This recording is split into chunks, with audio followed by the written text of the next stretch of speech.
The last one we learned about was the power of humor. We actually learned that resilient people are pretty funny, but it's a wee bit of a dark humor. It's a humor that sometimes can get you in a wee bit of trouble with HR. Like, it's not appropriate humor, but they used it as this like human shield. But what we found is it actually had a physiological benefit. So for example, when you laugh, your body releases a natural tranquilizer. So for that moment in time, your pain receptors are actually blocked. You cannot feel pain when you're laughing. Now that doesn't really solve your problems, but what it does is it gives you a moment of reprieve, a moment to catch your breath, a moment to just pause and not have the heaviness of a situation crush you.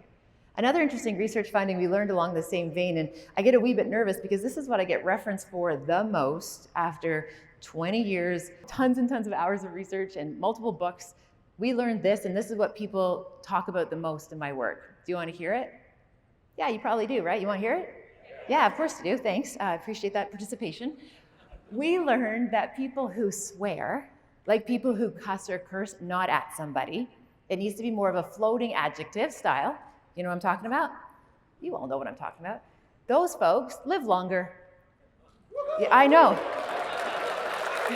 I love that. Yeah. Well, what is it about somebody who swears? Why does that add longevity? And it has to do with this thing called temperament. On one end, we have the people that just kind of roll with things. They don't take everything too seriously. They have a wee bit of fun, and they can just let things go in the moment when they're activated.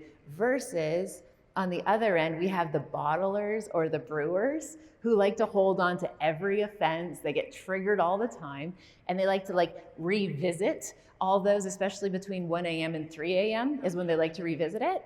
And what we know is it actually impacts your immune system, right? So we actually know there's a correlation between our temperament and our vitality.